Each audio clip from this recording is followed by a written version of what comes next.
కడుతుంది అనే ఆలోచనలో ఉన్నారు.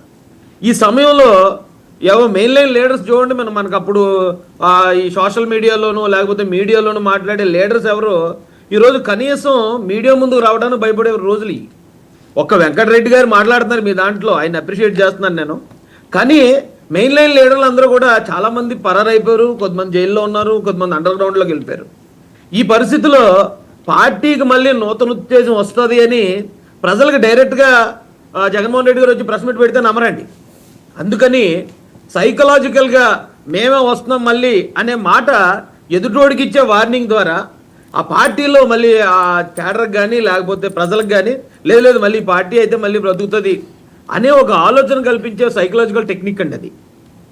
ఎందుకంటే మనకి జగన్మోహన్ రెడ్డి గారి పైకి ఒకవేళ ఆయన నవ్వుతూ మాట్లాడితే నవ్వుతూ మాట్లాడినట్టు కాదు, ఆయన కోప్పడితే కోప్పడినట్టు కాదు, ఆయన ప్రతి అడుగులో కూడా రాజకీయం ఉంటుంది. కాబట్టి ఆయన ఏది చేసినా ఇలాంటి ముందు చూపుతోనే. ఆ గతంలో ప్రశాంత్ కిషోర్ ఇలాంటి చాలా టెక్నిక్లు చేశాడు. అయితే ఇప్పుడు ఆ టెక్నిక్లు అన్నీ పాత పడిపోయాయి. ఇప్పుడు ఏది చేసినా జగన్మోహన్ రెడ్డి ఒంటరిగా చేస్తాడైనా ఇప్పుడు ఒంటరి పోరాటం చేయాల్సిన పరిస్థితి అండి. ఎందుకంటే గత ప్రభుత్వ హయాంలో వీళ్ళు చేసిన చాలా అరాచకాలు కానీ లేకపోతే దోపిడీలు కానీ దీనిలో చాలా కేసులు పడ్డాయి. మెయిన్ లీడర్స్ అందరూ కూడా ఈరోజు పరారీలో ఉన్నారు లేదా జైల్లో ఉన్నారు.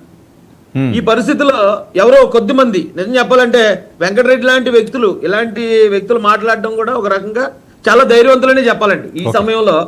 ఎందుకంటే ఇప్పుడు బిఎన్ఎస్ చట్టాలు కూడా వచ్చినప్పుడు వెంకటరెడ్డి గారు గతం నుంచి మాట్లాడడం నేను చూశాను. ఆయన్ని ఎక్కడ ఎవరిని టార్గెట్ చేసో లేకపోతే ఒకరిని చులకం చేయాలి లేకపోతే ఒకరిని బెదిరించాలంటే వాళ్ళ ఇంట్లో ఉన్న మహిళలను తిట్టాలనే ఆ స్ట్రాటజీలో ఈయన ఫాలో చేయలేదు కాబట్టి ఈయన ఈ రోజున ఇంకా బయట ఉండి ప్యానల్లో చక్కగా డిస్కషన్ చేస్తున్నాడు.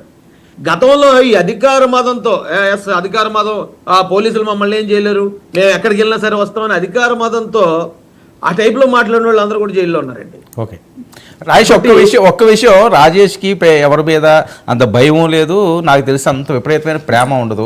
సరే ఏదైతే అది తేల్చుకుందాం అనుకుని ముందుకు సాగిపోయి క్యారెక్టర్. ఎందుకంటే ఎన్నో సంవత్సరాల పెట్టి మేము చూస్తున్నాం కాబట్టి రాజేష్ ఏంటో మాకు తెలుసు. నేను డైరెక్ట్గా స్ట్రైట్గా ఒక క్వశ్చన్ అడుగుతాను, మీరు అలాగే ముక్కుసూటిగా చెప్పండి. గ్రౌండ్ లెవెల్లో కూటమి నేతల మధ్య నియోజకవర్గాల్లో ఏవైనా విభేదాలు ఉన్నాయా? అవి ఎక్కువగా ప్రచారం జరుగుతుంది సార్. కూటమి నేతల్లో విభేదాలు అనేది ఓపెన్ సీక్రెట్ అండి.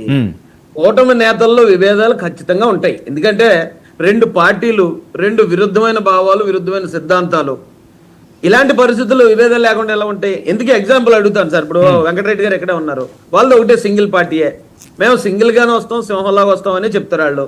ఏమంటే వైసీపీలో ఈ పరస్పర విరుద్ధాలు లేవా? ఒక నాయకుడు అంటే ఇంకో నాయకుడు పడకపోవటం, ఒక నాయకుడిని ఓవర్టేక్ చేసి బైపాస్ చేసి వెళ్ళిపోదామని ఇంకొక నాయకుడు ఇంకో వర్గం ప్రయత్నించడం జరగదా?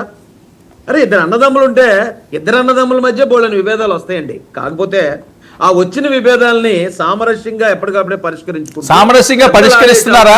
సామరస్యంగా పరిష్కారం జరుగుతుందా? ఇక్కడ సామరస్యంగా పరిష్కారాలు జరుగుతున్నాయి ఎక్కడికక్కడ? 100% జరుగుతున్నాయండి.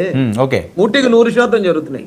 సామరస్య పరిష్కారాలనే అంటే యాక్చువల్ గా అక్కడ దాకా వచ్చేంత పెద్ద పెద్ద విషయాలు కూడా కాదండి అయ్యి. జనరల్ గా ఎక్కడన్నా గ్రామ స్థాయిలో ఏదైనా జరిగినా కూడా అక్కడ సెకండ్ లైన్ లీడర్షిప్ లోనే సక్సెస్ మంత్ర వైపు జగన్మోహన్ రెడ్డి గారు అడుగులు వేస్తున్నారు. రాష్ట్ర వ్యాప్తంగా పాదయాత్రకి ఆయన ఏదైతే